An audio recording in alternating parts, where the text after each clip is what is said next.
Have you ever been inside a library late at night, when it's almost too quiet? Maybe you felt it, the weight of something unseen, the sensation of being watched from between the shelves. You tell yourself it's just your imagination, but what if it isn't? Libraries are supposed to be places of knowledge, a refuge for those seeking quiet. But sometimes the silence isn't empty. Tonight I'm going to share 3 terrifying true stories from people who thought they were alone, until they realized something was watching them from the shadows. Turn the lights down, put on your headphones, and whatever you do, don't look over your shoulder. Our first story takes us to a small town, nestled amidst rolling hills and shrouded in an eerie silence. Sarah, a young student, found herself alone in the town's antiquated library long after sunset. She was engrossed in a particularly captivating novel, the outside world melting away as she delved deeper into its pages. The only sounds were the gentle hum of the fluorescent lights overhead and the soft rustle of turning pages. As the hours crept by, a strange unease began to settle over Sarah. She couldn't quite place it, but the air felt heavy, charged with an unseen energy. She tried to shake off the feeling, attributing it to the lateness of the hour and her overactive imagination. However, deep within her, a primal instinct whispered a warning. Glancing up from her book, she noticed a flicker of movement out of the corner of her eye. At the edge of her peripheral vision, just beyond the towering stacks of books, a shadow seemed to shift and coil. Her heart pounded in her chest as she slowly, cautiously, turned her head to face the darkness that lurked between the shelves. For a moment there was nothing. The shadows held their breath, and the silence in the library seemed to deepen, becoming almost suffocating. Then she saw it. A tall, gaunt shadow, darker than the darkness surrounding it, detached itself from the gloom. It moved with an unnatural fluidity, gliding silently across the floor. Sarah gasped, her breath catching in her throat. The shadow paused, as if startled by the sound, and then slowly, almost mockingly, it turned towards her. The air grew icy cold, sending a shiver down her spine. Fear, raw and consuming, gripped her, rooting her to the spot. She couldn't scream, couldn't move, couldn't tear her gaze away from the spectre that loomed before her. It seemed to draw closer, its edges blurring and shifting like smoke in the dim light.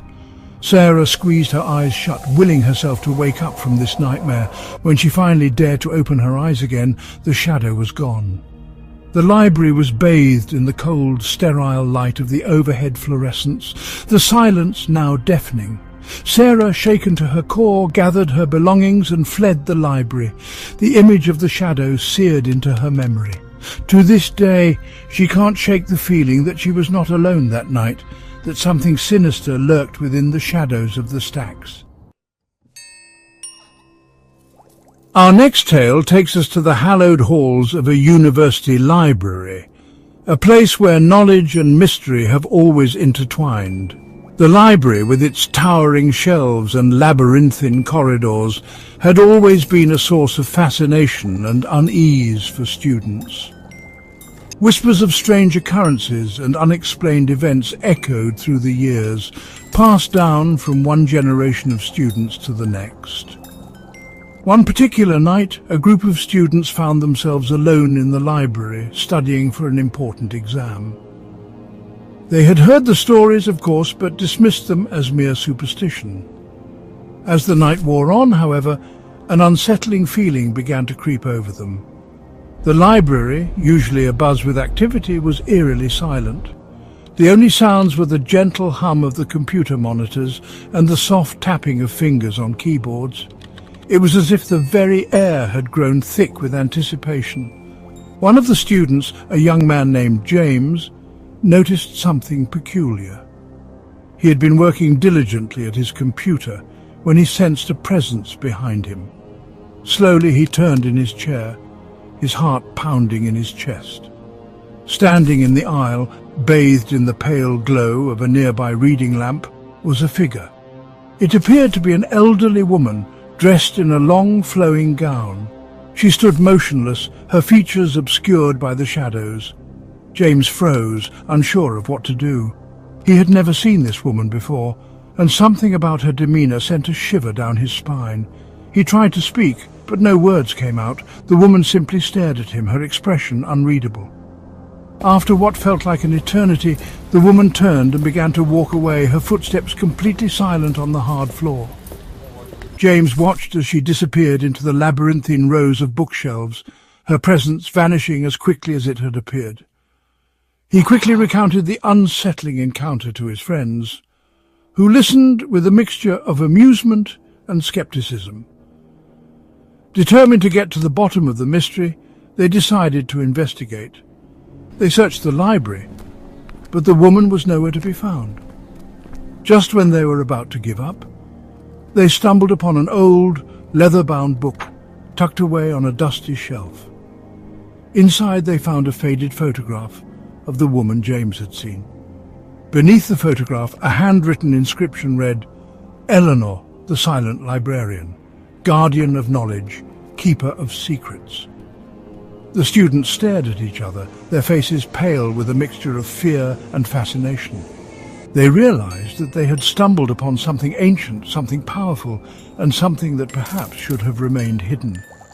Our final tale takes us to the grand and imposing city library, a towering monument to knowledge, harbouring within its depths untold stories and secrets.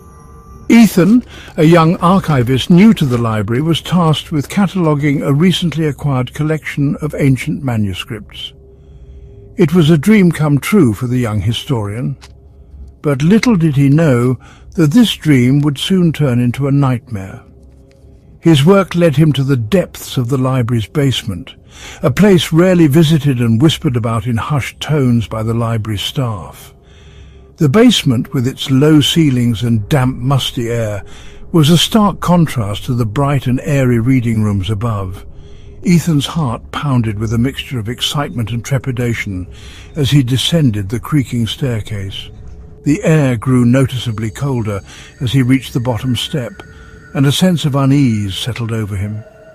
He flicked the light switch, but the single bulb hanging precariously from the ceiling did little to pierce the oppressive darkness. Rows upon rows of towering shelves stretched into the distance, their contents hidden in the gloom. The only sound was the drip, drip, drip of water seeping from the unseen cracks in the ceiling, each drop echoing like a hammer blow in the silence. Ethan shivered, pulling his sweater tighter around him as he ventured deeper into the labyrinthine maze of shelves.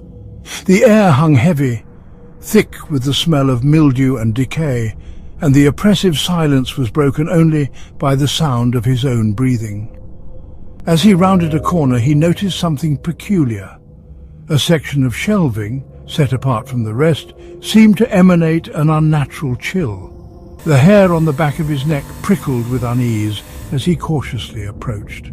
He reached out a trembling hand and traced his fingers along the spines of the books, their titles written in languages he couldn't decipher. As his fingers brushed against one particular volume, a jolt of energy surged through his body, causing him to recoil in shock. The book, as if by an unseen hand, fell open to a page filled with strange diagrams and cryptic symbols. A low guttural chanting seemed to emanate from the book itself, echoing in the depths of his mind. Ethan slammed the book shut, his heart racing. He knew with a certainty that chilled him to the bone that he had stumbled upon something ancient, something evil, something that should never have been disturbed.